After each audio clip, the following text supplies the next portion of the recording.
The NFL Combine has been pretty simple for the Jaguars. Since they were picking #1 overall, they could get whoever was on the top of their board. Well, this year, a little bit different. Jaguars had the 24th pick in the draft, so they have a much longer wait come draft night to find out who will be on the board for their pick. Now, with the Combine starting in Indianapolis this week, I have a few players that I think are worth keeping an eye on because with some strong workout numbers, they could firmly put themselves in the conversation for the Jaguars at 24 or even move their stock up where they're off the board before the Jaguars pick. Now, the first guy on my list is Kelee Ringo, the cornerback from University of Georgia. He's a freak athlete, and if you watch Georgia play at all this year, it's hard to miss this guy on the field. He just looks big. He's the type of athlete that fits the profile of the player that Trent Baalke likes to pick in the first round. Ringo had an up and down year for the Bulldogs this season, but with his athletic profile, his best football could easily be in front of him. He's expected to light up the Combine this week, and that could firmly put him in the conversation at 24 or even have a team before the Jaguars select him and push another player down the board to the Jaguars.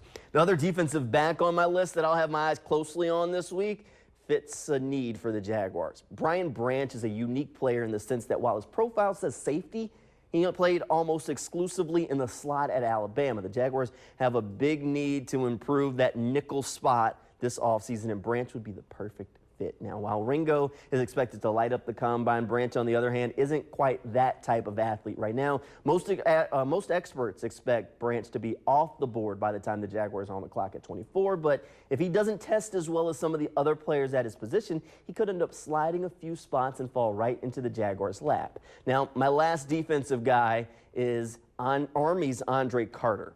He's a 6'7", and he has all the length in an edge player that Trent Baalke loves. And coming from a service academy, he checks the character box in a big way. And he had plenty of production. In 2021, he had 17 sacks. Now, in 2022, those numbers were way down, but that's because every team he played against doubled and sometimes even triple teamed him. The biggest question mark for Carter is his weight. The Senior Bowl, he weighed in at 252 pounds, and he was overpowered at times by some of the bigger offensive linemen. Carter is expected to test extremely well in Indy.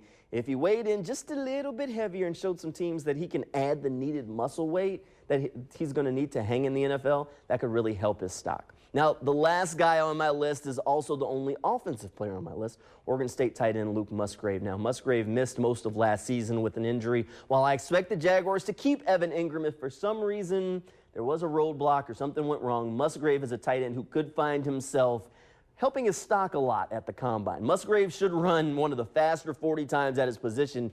If the numbers are in the low 4.5s or even the 4.4s, his stock would take a big boost.